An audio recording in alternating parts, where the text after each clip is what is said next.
It's TV. Wait. I'm Mr. Ben. Today I'm joined with Whitman. By Whitman. And today we're going to talk about Legacy's Allure, which is a game that is currently on Kickstarter. So we're going to start by talking about the Kickstarter a little bit here. So I originally found out about this game when the designer, Keith, reached out to me because he had seen some of my Argent Saga content and was curious if I was interested in getting involved in it when it was even in a pre-artwork stage. It was just words on cards. Yeah, so I told you about it at that time, but it was only on TTS. And I completely forgotten about it until now. Fair.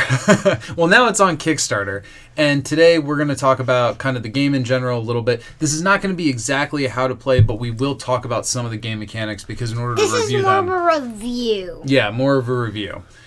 So the main thing I want to point out here on the Kickstarter is the factions. So in the demo kit that we only have access to 2 of the factions and not even the whole factions. But the factions are Erengard, Gath. Yeah, we have the Kickstarter stuff. And Sylvan. Wait, no, you can't see that. Forgot. We have the Kickstarter stuff. Yeah, we have fancy little cards. So these, and we'll talk about the demo cards here in just a minute. So these different factions all have kind of their own identity. The characters here have, in Erengard, have like white magic. This would be like your priests. The one hero that we have is very tanky. They focus on health, and also it looks like they're going to focus on health too.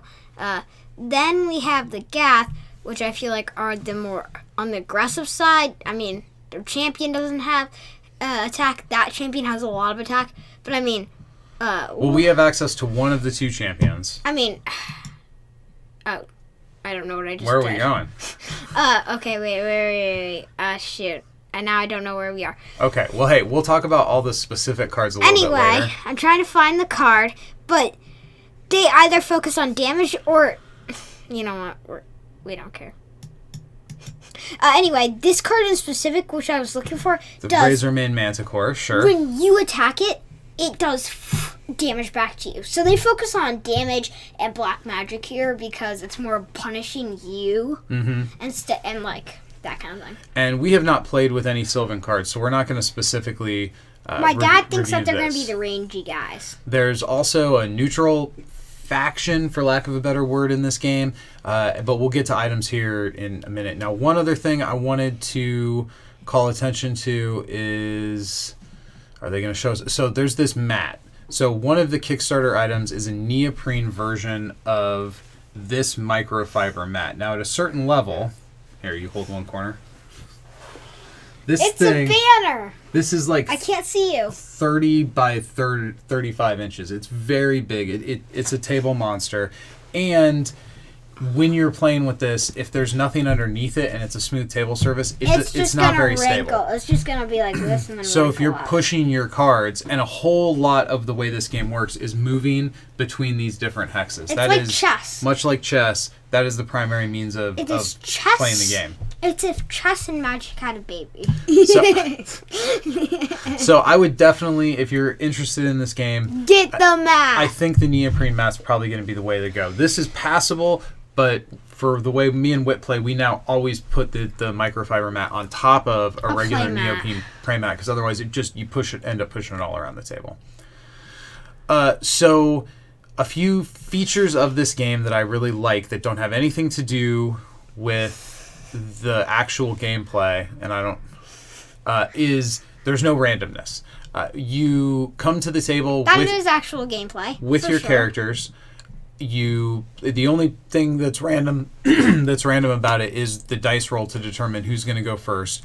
This randomness also spills over into the way the game is going to be marketed, in that you buy these hero packs that have a set contents. So you buy the faction, you get the whole faction. You're not chasing rares. You just get to buy the game and play the game. And that philosophy also spills over into the game mechanics, where you get access to all your cards that you're going to play for the whole game at the beginning of the game. Both players know what's in every player's deck. Give me that. What is your favorite faction that we have? As Erengard or Gath? Well, I've barely played Gath because you always play Gath. I mean, just from like the perspective of one is tanky, one is damage? There's things that I like about both of the factions, but I have not been able to play the red cards very much because you don't share. So I don't know if maybe Gath would be my favorite if I ever got to play them. Sharing isn't caring. Okay. No, I'm not a good role model. So let's dive right into talking about some of the specific cards, all right? As I mentioned before, we have two heroes. We've got Tristan on the Erengard side, and we have Carthel on... I would pronounce that Carthel. You better be careful. Actually, I didn't realize, but I would see the different heroes here. And the thing that's really cool about this, I can hear people from a trading card background going, no randomness, the same cards every time. This sounds like once the game is solved, you're always going to pick the same things, and that's it. However, that really doesn't end up being the case because there's so much customability both within this specific hero and within the overall deck that you're going to be able to bring to each game. So each hero has a hero kit of cards that are available to them. Like here, Carthel, you can see it's got his name on the card, has the ability to cast this spell, or there's a slightly different version of it. Each one of these cards has a has a gold cost, and at the time that you're sitting down to play, one at a time, players take turns putting stuff into play, so you can kind of choose the tools in your toolbox that are going to respond to and deal with whatever your opponent is putting on their side of the board, and you do that in real time. Yeah, and which is the good draft perspective. So, in a way, let's just say, Hey, before we get to units, I want to touch on... No, I just want to say part of the strategy that kind of ties into what you were saying. So, say, if you want to play this guy, you'd want to draft him because look at that gold cost, he's expensive. But if you draft him, then you let your opponent also get that expensive cost. So, do you want to draft for him or somebody who's less expensive to limit what your opponent's options are? So there is a randomness and strategy to, yes, you can solve it in a way, but it's much different because if you don't get picked first on the draft, you don't always get what you want because they're going to maybe play instead of this guy with a 7 gold cost, this guy with a 3 gold cost, so it limits your options. Yeah, your opponent can react to what you're doing. A couple things I meant to say at the top before we started looking at these cards. On the back of these cards, you'll see that it says the word demo. In the final version of the game, that's going to say Season 1. The card numbers on all of these cards are going to change as well as the card border size is going to decrease and the text size is going to increase on the card. So again, these are a demo product. This is not what the final Legacy's Allure product is going to look like. This is just what we have because they're going to get more money. So we want to be clear that this is a demo version of the product. Yeah, this is not the final product. Do not think that you're going to get this when you get the actual game. The next game rule that I kind of want to touch on before we get too deep into the unit cards is equipment. So these are the neutral items that allow you to equip stuff. So it has a gold cost as well as it takes up inventory slots on your hero. So depending upon who your hero is, different pieces of equipment may have more or less value in the game. So I like to take Tristan, who is by default a pretty tanky hero, and put him in a suit of armor that makes him even tankier, thereby doubling down on the strengths that he already possesses. And then with his attack, my dad always likes to do this. So he gets more attack, and the imbued I unfocused the camera.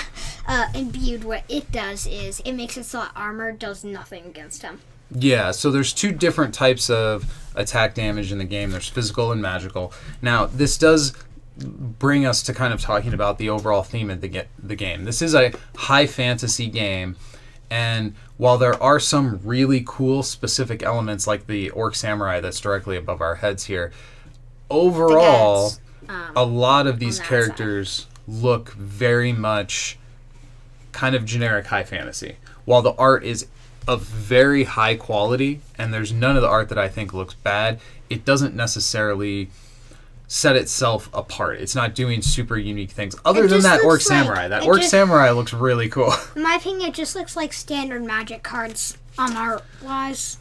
So something like this Hellbear, this is a really cool character. This is a really a unique idea for a unit to have in a game. And it all looks cool, but again, the theme of the overall game, I think they put the majority of their development time into getting the mechanics right, and that, to me, is the reason you pick up this game. Like, the excellent artwork is almost secondary to the game mechanics. I mean, Crag Behemoth just looks like your standard elemental you find in all these other fantasy games. So, one thing I really like about this game, and that I think It's will overpowered. help get new players up to speed, is unlike most card games, when there's a word that is bold-faced and it means something, you have to have prior knowledge, or you have to be able to go to the rulebook, or they have to put reminder text on the front of the card. Or the back. Because there is no randomness in this game, the reminder text for every single keyword is on every single card on the back of the card. I think that's a terrific innovation. Yeah, it just makes everything so much easier to learn, which will draw in new players a lot. So they were really smart when they thought about that idea. So when I talked about the way you could play your hero a couple different ways, I want to call attention to two different Tristan cards. So this one's Arrest, and what this lets you do is target a unit next to you, and you essentially get to take their turn away for the turn. You exhaust them, they are disarmed, so they can't attack back. And it's combinable, so you can do movement before you do it. That gives your melee-based tanky hero a little bit of a control element. Now, you don't have to draft this card. You could instead draft something like Braveheart, which takes your tanky hero and gives him +1 attack when he's going up against really tough minions. So you can lean into your strengths, or you can lean into your defense. You can try to cover some of what might be one of the weaknesses of the character. And I really like the ability to do that. And again, I can't stress this enough, because this is where so much of, I think, the cool element of the game comes from, is you do this in real time. I get to see what you're drafting, and then I go, oh, you sure are choosing a lot of magic users. What spell do we pull out when somebody's picking a lot of magic users? I use this too much, and now you won't play magic users. Yeah, so I eventually just stopped using characters that use magic, because Whitman drafts Spell Shock every time. It's my first draft, and then the first time he didn't draft his spell users, it was a dead card. That was a rude awakening for you. Where are your casters that I get to destroy with Spell Shock? Oh, I didn't draft any this time. Hey, at least, but the good part about it is now I just took like 20 cards out of his deck. So, I want to talk about gameplay a little bit. If you want to look through the cards and pick out some other ones that you think are cool and throw them out so we can look at them. Card or style, or both. Whatever you want to talk about. I want to just riff a little bit about the type of game that this is and who I think this game is for. So this very much feels like when I used to play HeroClix, or like Axis and Allies, or any of the miniatures-based war games that have been popular over the years. The thing that it does differently is this doesn't take 5 hours to play through a game, and you don't have to have 3,000 square feet in your home to house all of the miniatures. You get to essentially have a miniatures war game experience in the palm of your hand. And that is extremely cool. I'm very excited for this. Now, generally speaking, the types of games we cover on this channel are almost the exact opposite, in that we cover a lot of trading card style games or card dueling games where both players start off kind of in their weakest state, and over the course of the game they get stronger and stronger. In this game you get weaker and weaker. Yeah, in this game you do the exact opposite. You start out with your whole military force in play, and over the course of the game it gets chipped away, which is a common feature in miniatures-based war games, but not in card games. So this does have a couple of things that longtime followers of the channel might bump on a little bit. Hey, this isn't what I expect from a card game. I think push past that, and it's totally worth it. This gameplay experience is very rewarding. I mean, the first person to ever come up with the idea of a tradable card game, I bet everyone else was like, what is this? I mean, chess was there before. That's what they played. This tastes a lot like chess, because it's not random. You get to see everything your opponent has on the board. But unlike chess, it's different units every time.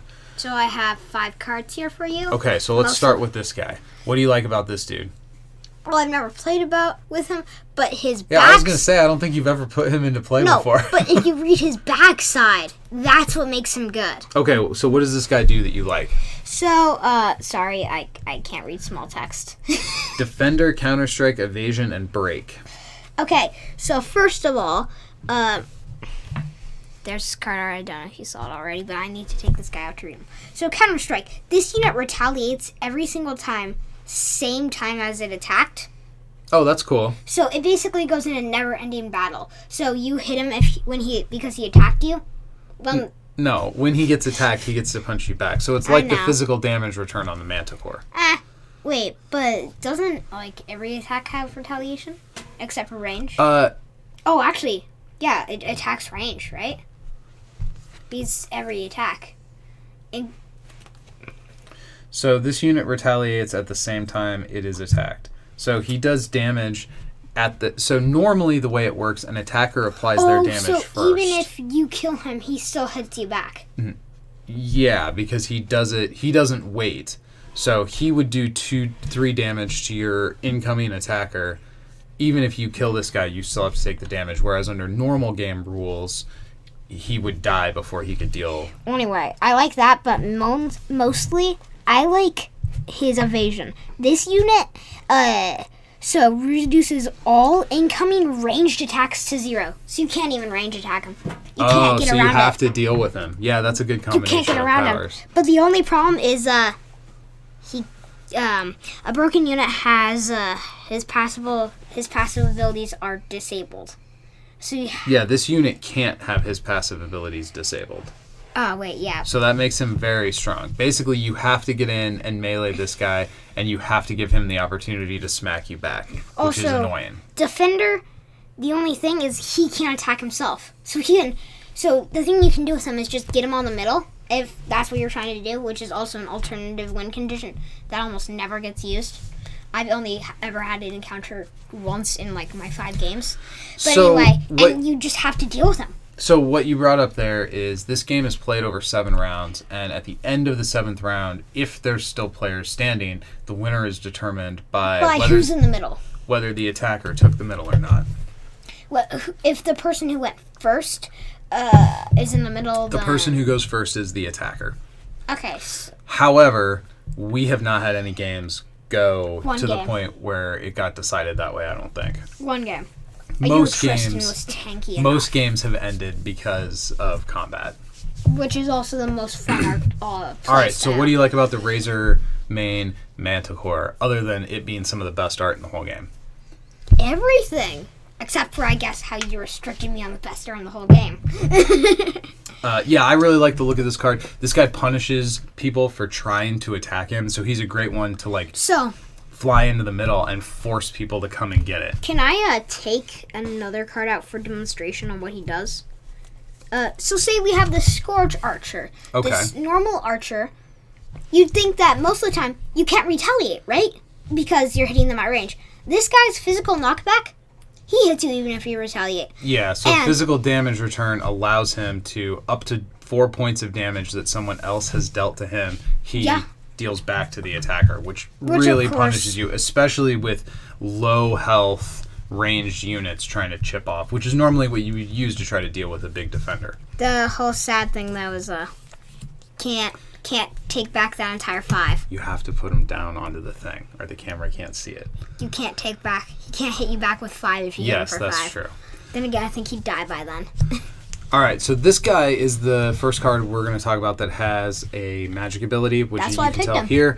One thing about magic in this game, like everything else, you start off in your strongest state and you get depleted as the game goes on. So this guy starts with 3 magic points. And you don't get it back unless you have Waston's Gear, I believe, is the only thing that allows you to get magic regen. So he starts with 3 magic points, and throughout the course of the game, as he uses his magic points up, he gets these very impactful effects, kind of like, maybe think of it as like a blue card in Versus or a trading card game, where you're paying for these effects that are a little bit above grade for what a regular recruit could do, but it's a depleted resource, and once it's gone, it's gone. Unless you're playing Monarch in Versus, he sucks.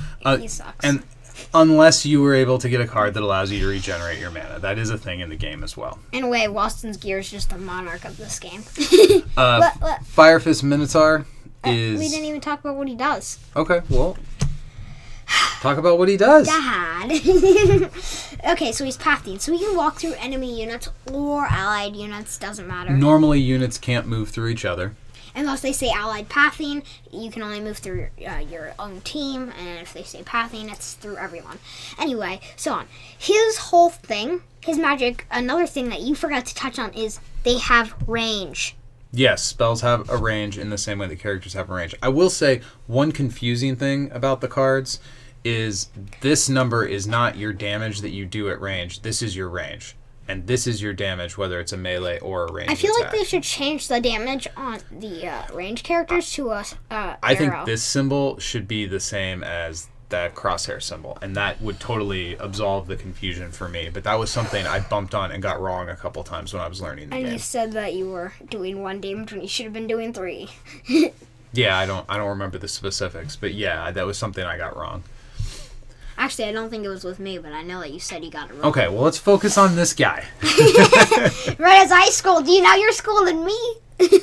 Anyway, so his whole thing is combinable, is another thing that we haven't touched on. Combinable means they can move and use the power in the same turn. Normally, units Can't you can't also use melee? and do stuff in the same turn. Can't you also melee and use it? Isn't it combinable with anything? No. Well, a unit that has charge can move and do a melee. If you're already able to attack him, can you attack him and then use that? Combinable means you can move and use an action in the same turn. Okay. On these specific powers, it means you can move. I thought it was a +1 action and then use it. No.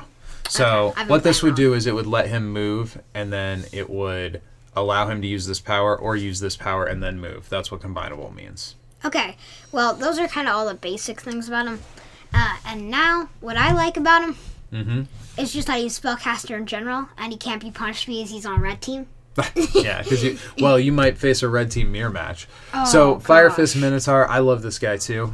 Cost is expensive, though. Yes, he is an expensive unit, but he can run in, punch people. Imbued means he does magic damage, which bypasses armor, which is what a lot of the blue units rely on to not get dead.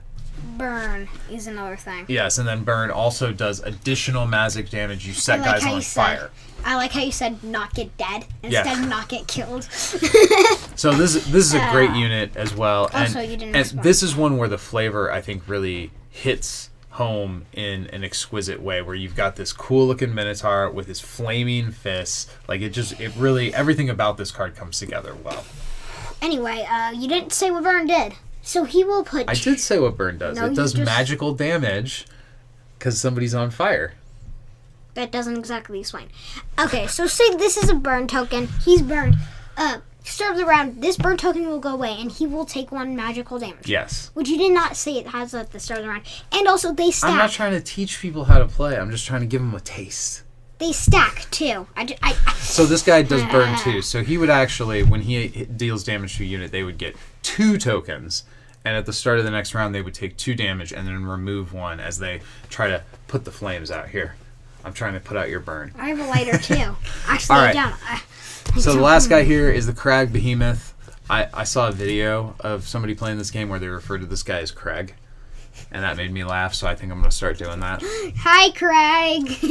This is was your another one of day? his units. He's maybe not the most exciting guy, but he's just big and chunky, and no unit is going to be able to run into that 12 defense and kill him outright. So you know your opponent is going to have to throw somebody into it, do some damage, and then Craig is going to get to do 6 damage back. Craig. And there's few things in a card game more fun than watching your opponent just crash all their units into your big dude one after the other. Yes, kill all your people. That's cool. He does damage half of his health. What the heck?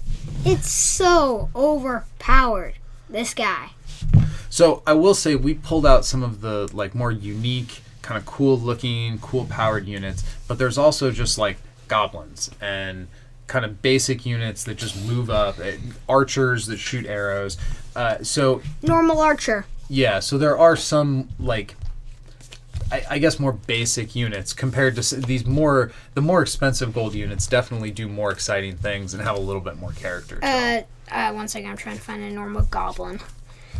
So seeing as how I've been forced to play Erengard in pretty much all of our games, I guess I'm the Erengard expert, and I'm going to throw a few cards out to talk about. And then there's normal goblin. So And then there's wait, suicide, guy. Yeah, the Goblin Bombardier is very cool. This guy, he's kind of easy. You run him up next to somebody and then blow him up, which is really funny. He just reminds me of Suicide Grounds from Halo. Yes, he even kind of looks like the Suicide Grounds from Halo. Yeah. So one of my favorite cards in the Aragard faction is this Tactician, and this guy doesn't do anything. As you notice, he doesn't have an attack, but what his power lets him do is exhaust and then give somebody else +1 of a variety of different things. So you need somebody to be able to walk through a teammate this turn. You can give them pathing. You need to give somebody a little bit of extra range so they can plunk an arrow into. He just gives them +1 of everything. Oh, well, no, you have to choose one. I guess, yeah. You've never seen me use this guy to give my guy +1 on everything. You're going to make people think I'm cheating you. What are you doing? I think that's a really cool card. It doesn't give you an immediate benefit, but you stack this with your other units to ultimately have something that's stronger than you could have brought to the field on its own. He's just like the guy in the background who you have to protect. This here, I think, kind of symbolizes the blue faction to me more than maybe any of the other cards. The guy can charge, he has armor, he has a big butt, and he has a big attack. Like, he's a big chunky unit that's hard to deal with, that dishes out some damage. That to me feels like what Aragard wants to do. And then over the top of this guy... And then he cries when he realizes that my Firefist Minotaur has a beard. Over the top of this guy, you have your archers throwing some arrows. I don't get to play with the magic users that much because Whitman punishes me with spell shock so often, but there are some very cool, both aggressive magic users like the Grand Wizard or the Spellbreaker, as well as what you would call white magic in kind of the generic fantasy sense of like there's a priest that can heal somebody or a high priest that can really heal somebody. So overall, we've played... maybe 10-ish games of this? Maybe a few fewer? I feel like you've played 20, and I've played... Well, I've definitely played more than you have. That's true. I feel like you might have played 100 games. And then I'm sitting over here playing I said 10 5. and you go 100? Come on, man. 5 me and you. 5 me and you. So, out of the games that we've played, I feel like you've beat me most of them. What were the things that you felt were really strong? What were some things about the game that didn't really work for you? This guy... Wait, no. I mean, he's also annoying. I think he's down here. This guy is the most annoying card on the blue team. Period. Yeah, he can be pretty annoying. I hate playing against him, and then I love playing him and just destroying teams. Now the thing about this and any other card is even if there's something that you really don't like seeing, you have the ability to set your board up to deal with that something and prepare to take the hit because you're going to see it coming before the game even actually starts. Yeah. And then why am I shuffling while I'm trying to look for the card? So how do you feel about having the game rules on the back of the cards? This guy is really fun. I think it was stupid that none of us thought about it before. Well, I mean, a lot of games have to have uniform card backs because you need to be able to randomize your deck. And in this game, that's just a non-issue. I feel like, why the heck didn't we think about that before? It's an amazing card idea, and it's one of the best cards, I think. It certainly saves on space. You don't have to have this whole separate rule book. You've essentially got all the rules on the back of every card. I think this makes up for that space. Yes, well... The overall game board. Now, I will say in most of our games, the majority of the spaces on the game board never see any play. Because there's that incentive where somebody has to capture the middle in order to win. I feel like they could cut down the board. It pulls everybody towards the middle. Well, there's strategy in throwing your flankers out there and your archers off to the side. So I understand why the board is that large, but you're not going to be able to play this game and end up in that situation where both players are trying to turtle up and kind of run from each other the whole time, which is absolutely something that happened when I played HeroClix. Can you hold the corner? You want me to hold this up? Yeah. Because I only have one criticism. Where's the art on this thing? It's so plain. I do... So here's the thing that I think might be... This is season 1, right? Yeah. So this battlefield might end up being called, like, the Great Plains or something. And then when season 2 rolls around, maybe we'll get one of these that has a mountain range through it, and there'll be special movement rules. The Appalachians. Well, probably, I don't know that the appellations exist within the world of Legacies Allure. Machu Picchu. Okay. Or water, or a town, or there's any number of different things they could do, but they could, over time, give us different maps that we could play this on. I mean, it helps to bear in mind that this is the first expansion, this is the first season of a game. So, and this isn't even a season. This is a demo, too. Well, what we have, yes. So when you get this on Kickstarter, also, if you do, or when you buy it later, if this video ever becomes old, of course it's going to become old. Our channel's going to live on forever. Make your point. What are you doing? It will not be the same. We're just showing you what we have. Yeah. And we're trying to give you a taste for the game to get you into it.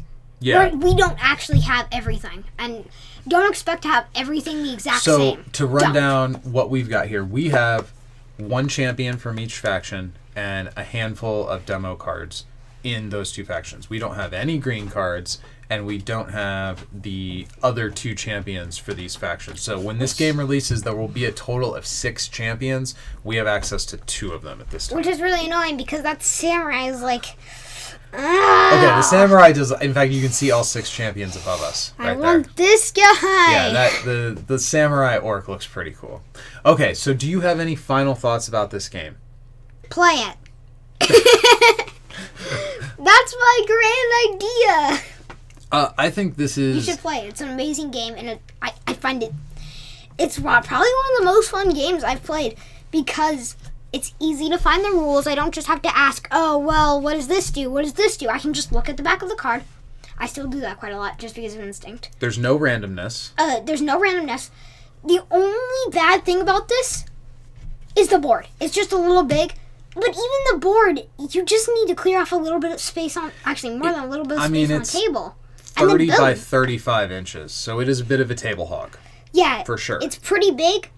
But other than that, this game, all in all, is amazing. And you should try to play it. Now, being that it's no variance, the more skilled player is going to win most of the time. Yeah. Almost invariably. Exactly like chess. The more skilled player is going to win, just like in chess.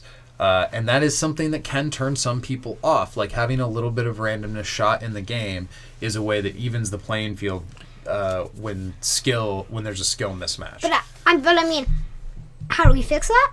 Well, I mean, I think maybe it's okay to not fix it. We have lots and lots of games that have randomness shot in them. No, I'm gonna say how I think that fixes that. If they're going for big guys like this, take that away from them. Play the small guys like this. Let people see that shaman. He looks so cool. Oh, I forgot about him. He's amazing. I think we have lots of games that have some randomness in them. It's totally okay to have a game that is entirely skill. And this is... If you're the kind of person who has looked at those big table-consuming war games that take an entire 40 hours to play, and it's like, man, that seems cool, but I just don't have the space or the time to commit to that, Legacies Allure is for you. This is a bite-sized way to get into the war game environment. You said space and time. I would say not the time. The space is still 35 by 35. So this game does take up more space than Versus or Magic or a traditional card game, but it takes up much less space than a traditional war game. Think about the size of those tables at our local game store. Shout out Geek City that are set up that are 6 feet by 3 feet to have their war games on them.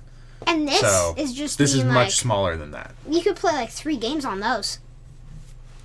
So I think we're gonna wrap things up. This is Legacies Allure, the get it because Kickstarter. It's amazing.